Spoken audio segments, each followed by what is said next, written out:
Obrigada, Sr. Presidente. Cumprimentar os meus colegas oradores, todos os convidados e todas as pessoas que estão também através da videoconferência.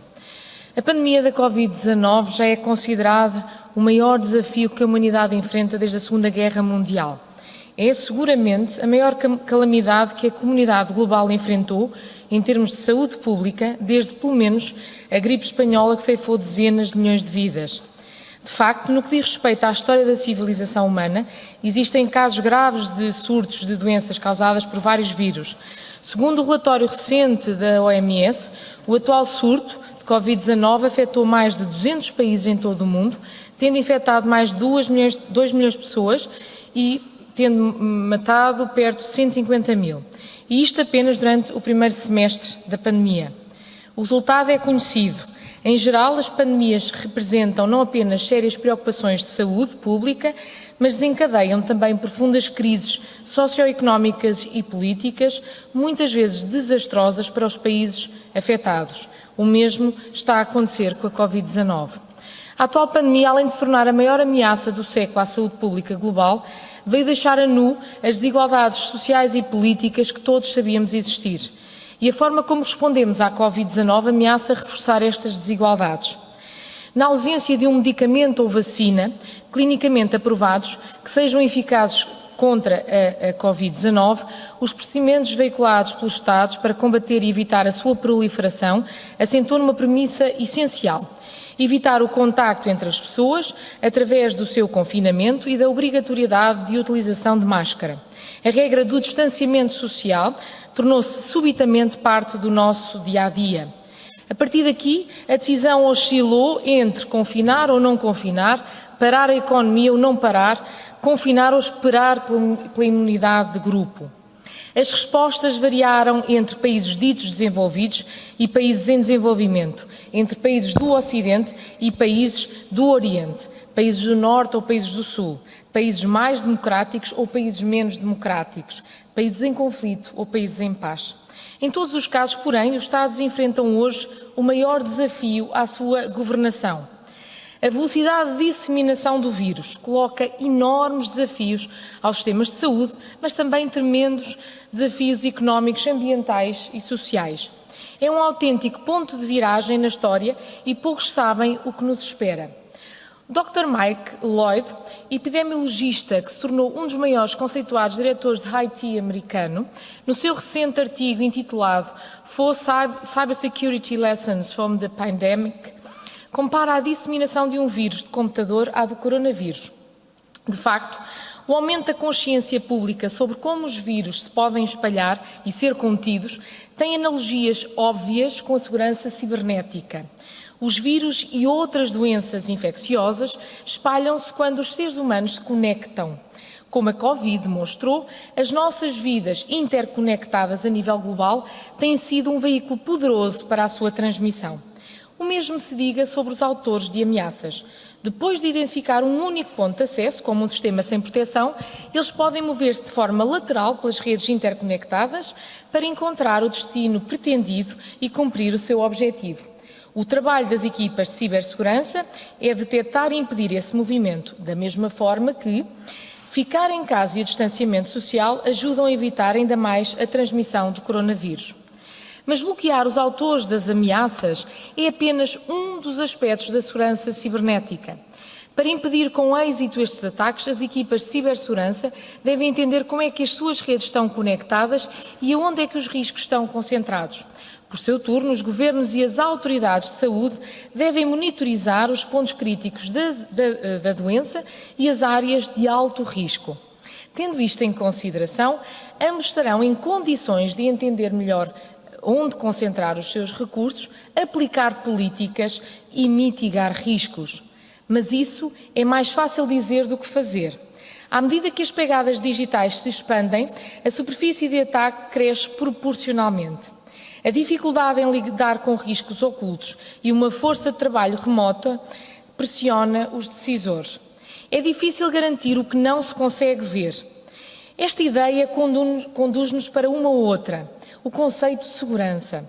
Em 95, Ni dizia que a segurança é como o oxigênio, Não a vemos até começar a fazer falta e, a partir daí, não se pensa em mais nada. E é precisamente esta percepção de risco oculto que esta pandemia também nos convoca para uma ideia que há muito defendo. A segurança começa em cada um de nós. De alguma forma, esta noção tem vindo a ser difundida desde o início desta pandemia pelas autoridades nacionais, através da repetição do mantra "todos somos agentes de saúde pública". Mas não somos apenas agentes de saúde pública, somos, isso sim, agentes de segurança humana. O conceito de segurança humana foi definido pela primeira vez no relatório do PNUD de 1994. A ideia de que a segurança está centrada nas pessoas e nas suas condições de vida, ancorada numa ideia de universalidade. Um verdadeiro conceito multidimensional, na medida em que se considera que as ameaças se relacionam entre si, manifestam-se a vários níveis, são globais e transnacionais. Mas a segurança humana também significa a capacidade de estar seguro, ou melhor, a possibilidade de as pessoas contribuírem para a sua própria segurança. Este reconhecimento é um aspecto essencial da segurança humana, que propugna o empoderamento ou o desenvolvimento das capacidades dos indivíduos e das comunidades, para que estes possam fazer as suas próprias escolhas, agir de forma informada, ou seja, assumirem as suas existências, satisfazendo as suas necessidades básicas e ganhar a sua vida.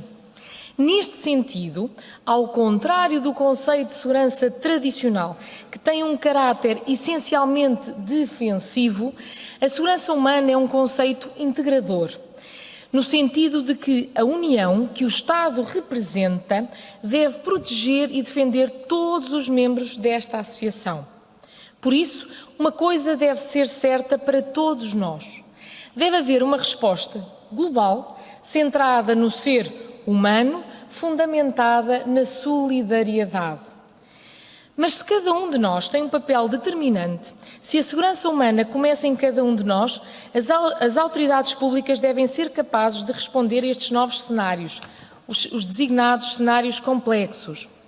Ora, apesar de não existir uma definição formal na doutrina nacional ou doutrina NATO, a complexidade de um cenário relaciona-se com pelo menos duas vertentes: as condições ambientais e físicas adversas em que os intervenientes terão que atuar e a quantidade e diversidade dos atores no terreno, governamentais ou ONGs de várias nacionalidades e culturas organizacionais e interesses diversos. Transpondo para o cenário da pandemia, constatamos uma forte similitude.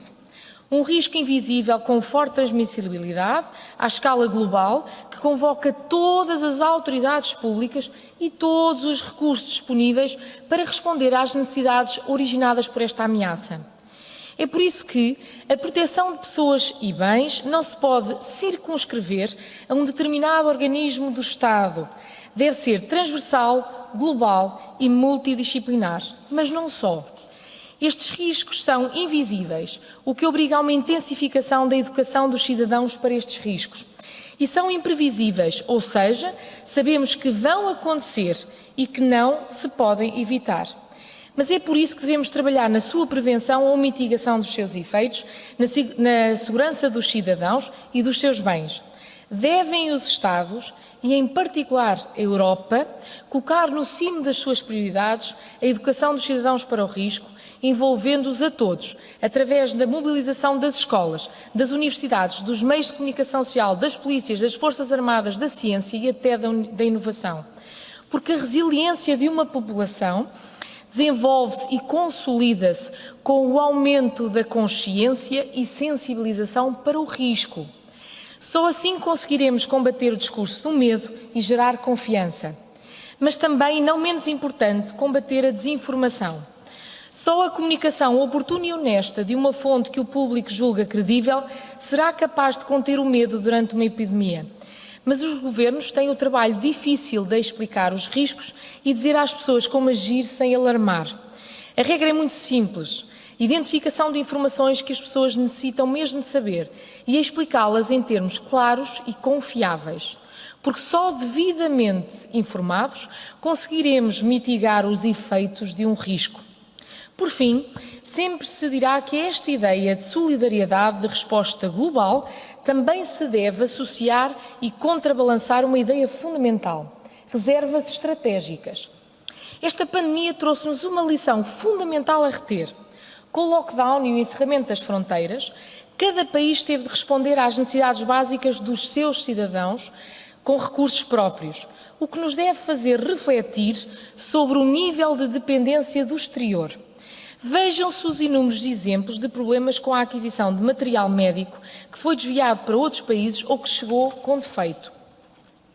À necessidade de cooperação coletiva e europeia não pode corresponder uma ausência de resposta nacional. E esta resposta nacional não pode ser compartimentada, atravessa todos os agentes do Estado. Também o conceito de proteção civil deve ser flexibilizado e responder a estas novas ameaças e riscos. Deve ser capaz de responder com uma linha de comando bem definida, vertical, com abrangência nacional, para que, no momento em que se afetam os recursos, consigamos fazer de forma eficaz, sem desperdício de meios humanos e materiais, sobretudo em virtude dos tempos económicos difíceis que, inevitavelmente, iremos enfrentar. Neste caso, as Forças Armadas têm um papel fundamental a desempenhar, porque as Forças Armadas do século XXI não são apenas o garante da integridade territorial ou da soberania nacional. São muito mais do que isso. São um agente de proteção civil preferencial para estas novas ameaças, riscos e desafios.